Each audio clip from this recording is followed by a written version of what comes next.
Good morning, Cornelis. See you again. Very good, thanks, mate. Just a little bit more about yourself. Well, I'm General Manager of Sales and Marketing at Fisher Paykel in New Zealand.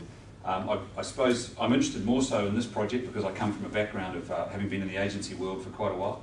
But Fisher Paykel at the moment is a company now, $1.3 billion, started in very humble roots 70 years ago in New Zealand, and now really out around the globe. Factories and operating units throughout the world. We're the smallest listed appliance manufacturer in the world, but one of the most innovative, of which of course we're pretty proud. Brilliant. Brilliant. That's my blue. Yeah, perfect. And you attended the referral marketing course that we organised. Yeah, which was great. Can you describe it in 3 words for yourself? 3 words. How do you get an advertising man to speak in only 3 words? Try. What I loved about it, mate, was it was engaging. You know, you go along, you think you know what referral marketing is about, or word of mouth, or the different tools, you know, and viral marketing, all the words we'd heard. But really, what you guys did was you made it engaging, and you stayed right in the subject.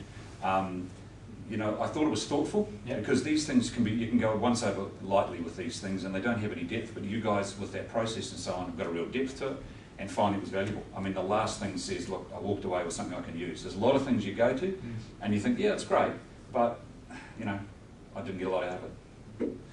And what was your main reason why you went onto the course? As your challenge, did you take a challenge? It's the Scotsman in me. Okay.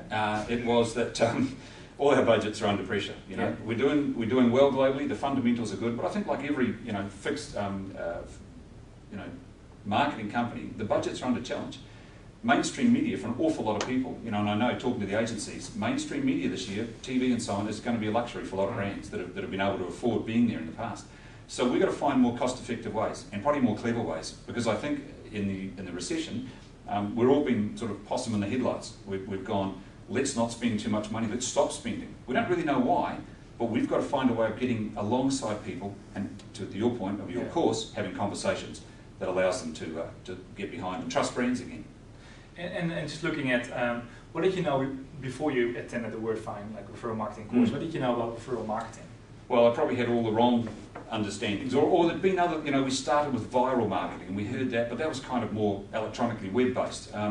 And there's been word of mouth, and it's been around for years. I mean, you know, before you had brands, right back in, you know, hundreds BC, people said, have you tried that new bread? Have you seen that new cheese? That's back in the medieval times and so on, or, you know, before that, Roman times. People talked about things, and that's how words spread, and then they got branding as craftsmen wanted to brand their products. So it's not new.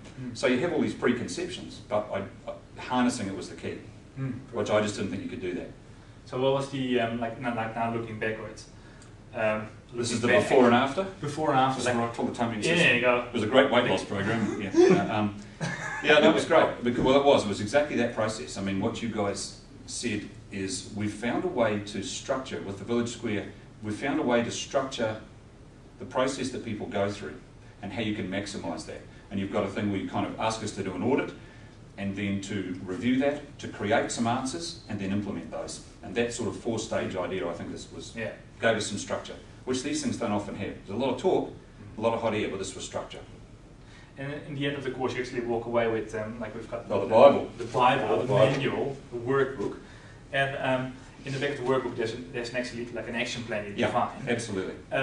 Just looking now, a couple of weeks after the course, anything that you've actioned from that? Yeah, we've taken one of our niche products. The one we love, the dish straw, behind you.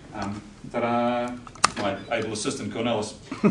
The gorgeous dish straw, a really unique product that we developed 10 years ago. We sold 1 million of them, and we think it's brilliant. If people have one, they rave about it.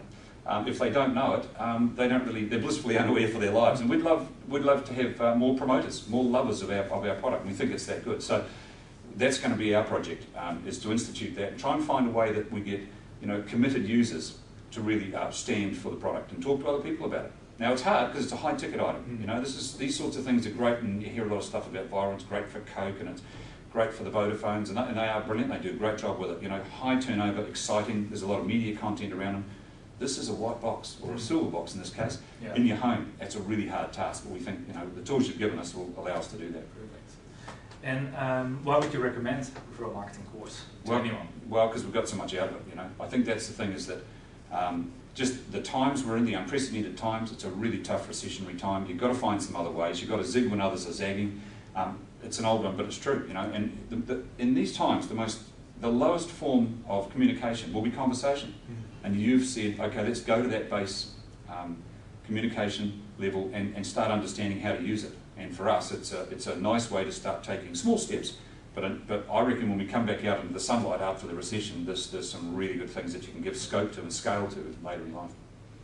And what's your most memorable moment of the EXO course? Oh, some of those great sort of games and things we did. I mean, it sounds silly, but that, you know, what you were sparking was basic human instinct about laughter or sharing or those sorts of things. And they were all aimed at actually understanding that very base primal consumer emotion of telling someone about something. You know, they were just fun games, and it got you out of your... The hardest thing you have is getting out of your workday and taking all that off and putting yourself into a word-of-mouth situation and find out. No. Do you want to find out? Exactly. That's a big question. Thank you very, very much. Pleasure. No, thank you, because I think we've got something really different, something that's a bit breakthrough in this environment.